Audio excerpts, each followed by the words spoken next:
গীতা দে বলতেই যে ছবিটা চোখের সামনে ভেসে ওঠে তা হলো ৮০-৯০-এর দশকে পর্দার কুচুটে শাশুড়ি অথবা দজ্জাল ননদের প্রতিচ্ছবি।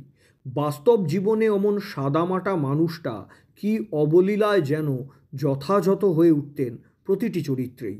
মাত্র ৬ বছর বয়সে যে সফর শুরু হয়েছিল তা চলেছে টানা ৬ দশক। চরিত্র নিয়ে বাছবিচার করার সুযোগ তিনি পাননি। সংসারের টানাপোড়েনই তাকে বাধ্য করেছিল নিজেকে দজ্জাল শাশুড়ির ভূমিকায় ফুটিয়ে তুলতে। অভিনয় দক্ষতা যে তার মর্মে মর্মে প্রথিত ছিল তা বোঝা যায় বাস্তব গীতা দে এবং চরিত্রের গীতা দে এই দুই ছবির তফাৎ দেখেই। ভাঙাচোরা বাড়ির তেতলায় এক কামরার একটি ঘর, চুন খসানো দেওয়াল, তা থেকেই উঠে এসেছে পলেস্তারা, উপরে ওঠা সিঁড়ির রেলিংটাও ভাঙা। নিজের শেষ জীবনে ঠিক এইরকমই একটি ঘরে থাকতেন কিংবদন্তি অভিনেত্রী গীতা দে। কীভাবে ৮০ ছুঁই ছুঁই বয়সে ওঠানামা করতেন ওই ভাঙা সিঁড়ি দিয়ে, সে খোঁজ অবশ্য আজও অধরা। হয়তো অদম্য জেদ আর লড়াই করার যে ক্ষমতা আজীবন বয়ে বেরিয়েছেন তার জোরেই পেরেছেন এইটা। জীবনের উপান্তে এসেও তার একমাত্র সম্বল বলতে ছিল ওই মনের জোরটুকুই। জীবনভর টালমাল পরিস্থিতির শিকার গীতা দের জন্ম হয়েছিল উত্তর কলকাতার দর্জিপাড়ায় ১৯৩১ সালের ৫ই আগস্ট। বাবা অনাদি বন্ধু মিত্র ছিলেন পেশায় একজন চিকিৎসক, যদিও বাবার সান্নিধ্য তিনি বেশি দিন পাননি। মাত্র ৫ বছর বয়সেই পরিস্থিতি গীতা দেকে টেনে নিয়ে গেছিল আদালতের দেড়গোড়ায়। মা বাবার বিবাহ বিচ্ছেদের পর মা রেণুবালার কাছেই থাকতে চেয়েছিলেন ছোট্ট গীতা। লড়াই শুরু হয়েছিল সেখান থেকেই। নিশ্চিন্ত জীবনের ঘেরাটোপ থেকে নিমেষে বেরিয়ে এসেছিলেন গীতা দে।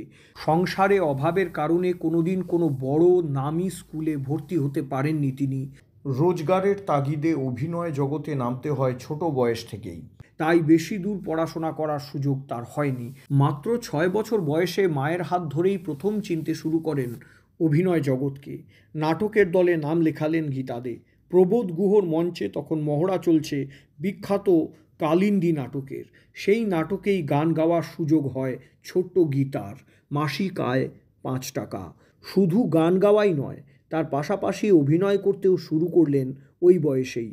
এর আগেই অবশ্য বাবা অনাদিবন্ধু মিত্রের নজরে আসে মেয়ের গান ও অভিনয়ের প্রবল ঝোঁক। প্রতিবেশী গায়িকা রাধারানী দেবীর কাছে তালিম নেওয়ার ব্যবস্থা করে দেন তিনি। তার কাছেই গীতার জীবনের প্রথম নাচ, গান এবং অভিনয়ের শিক্ষা। ভানু বন্দ্যোপাধ্যায় তার আত্মজীবনীতে লিখে গেছেন, গীতা দে ভীষণ শক্তিশালী অভিনেত্রী, ও ভালো গানও জানে। ওর অভিনয় জীবন শুরু হয় শ্রীরঙ্গমে খুব ছোটোবেলায়। তারপরে শিশির ভাদুড়ির কাছে ওর নাট্যশিক্ষা ও একই সঙ্গে নাটকে অভিনয়। সিনেমাতেও ক্যারেক্টার অ্যাক্ট্রেস হিসেবে দুর্দান্ত অভিনয় করেছে।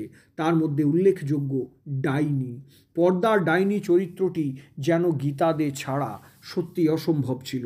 কি অনবদ্য অভিনয়, কি অসাধারণ বাচনভঙ্গি। নায়িকা হিসেবেও এটি গীতাদের কেরিয়ারে উল্লেখযোগ্য মাইলফলক। এককালে একা দুর্বল মেয়েদের সম্পত্তি আত্মসাৎ করার উদ্দেশ্যে ডাইনি অপবাদ দেওয়া হতো প্রত্যন্ত নানা গ্রামে। সেই রকম একটি কেন্দ্রীয় চরিত্রে দুর্দান্ত অভিনয় করেছিলেন গীতা দে। জীবন বারবার খাদের কিনারায় এনে ফেলেছে গীতা দেকে। সেখান থেকে ঘুরে দাঁড়িয়ে খানিকটা পথ চলেছেন, খানিকটা লড়াই করেছেন। আবার নতুন সমস্যা, নতুন বিপদ ধেয়ে এসেছে তার জীবনে। আজীবন উপেক্ষিতা গীতা দে। মাত্র ১৫ বছর বয়সে বিয়ে হয় গীতার। সম্ভ্রান্ত পরিবার, তবে তো সুখের সময় অভিনেত্রীর। কিন্তু জীবন চাকা বড়ই নিঠুর। হঠাৎই এই সময় মাকে হারালেন গীতা দে। ছোট ছোট ভাই বোনেদের দায়িত্ব এসে পড়ল তার কাঁধেই। এদিকে তিনি তখন সদ্য বিবাহিতা। এমনিতেই বৌমা অভিনয় করে জেনে শাশুড়ির পছন্দ ছিল না, তার উপর আবার বাড়তি ভাই বোনের দায়িত্ব মেনে নিল না শ্বশুরবাড়ি। প্রতারিত হলেন স্বামীর কাছ থেকেও। ছোট ছোট ভাই বোন এবং নিজের ৩ সন্তানকে নিয়ে কার্যত রাস্তায় এসে দাঁড়িয়েছিলেন গীতা দে। বেঁচে থাকার একমাত্র উপায় বলতে ছিল কেবল ওই অভিনয়ের দক্ষতাটুকুই। আবার তাই ফিরে গেলেন অভিনয়ের কাছেই।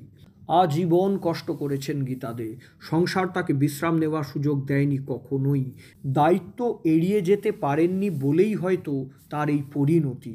ডাইনি, মৌচাক, সাথীহারা, পুত্রবধূ, পিতা পুত্র, হাটে বাজারে, মেঘে ঢাকা তারা, বসন্ত বিলাপ, কোমল গান্ধার, সুবর্ণরেখা, একের পর এক অনবদ্য কাজ, অথচ সঞ্চয় করতে পারেননি কিছুই। সারা জীবন ভাই বোন এবং সন্তানদের মানুষ করতেই নিজেকে সঁপে দিয়েছেন। শুধু তাই নয়, টলি পাড়াতেও তিনি পরিচিত ছিলেন গীতা মা নামেই।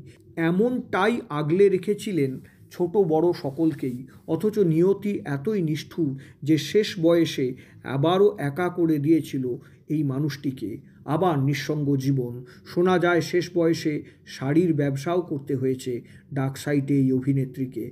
গীতা দে নামটা যেন কেমন করে কালের গর্ভে হারিয়ে গেল। এ দায় কার? শুধুই তার পরিবারের? বাংলা ইন্ডাস্ট্রির কি একেবারেই কোনো দায় নেই এতে?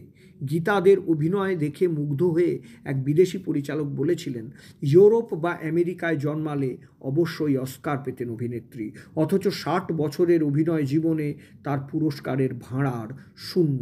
সবটাই কেবল নিয়তি? কেন আজও বিস্মৃতির অতলে এই অনবদ্য অভিনেত্রী? এই সহজ অঙ্কের হিসেব যে মেলে না কিছুতেই।